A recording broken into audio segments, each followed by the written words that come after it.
बिस्मिल्लाहिर्रहमानिर्रहीम। अस्सलाम वालेकुम नाजरीन। 1939 में जब हिटलर ने पोलैंड पर हमला किया तो उसने जो पोलैंड और जर्मनी के यहूदी थे उन्हें कैदी बना लिया। कैद के दौरान ही उसने अहकामात सादिर किए कि कोई भी यहूदी कैदी अपने बाल नहीं कटवा सकता और इसके अलावा उसके नहाने पर पाबंदी लगा दी गई। इससे ये हुआ कि उन कैदियों के सरों में जुएं पैदा हो गई। काफ़ी अरसा इसी हालत में रहने के बाद फिर उन कैदियों को एक अलहदा बड़े हॉल में ले जाया गया।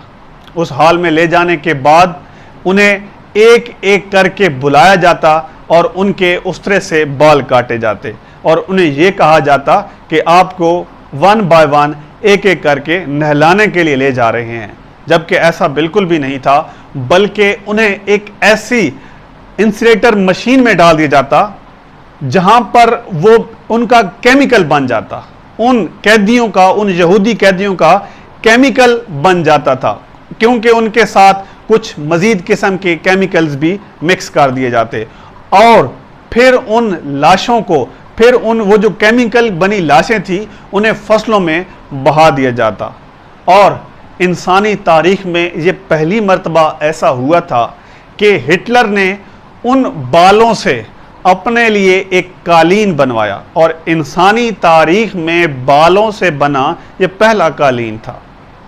अभी रिसेंटली इमरान खान ने नरेंद्र मोदी को भी हिटलर का लक़ब दे दिया है।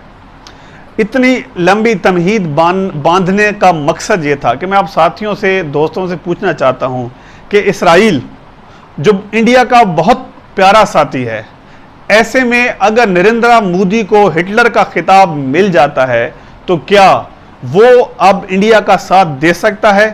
काइंडली इस सवाल का जवाब आप मेरे कमेंट्स बॉक्स में दे सकते हैं। तब तक के लिए अल्लाह हाफिज़।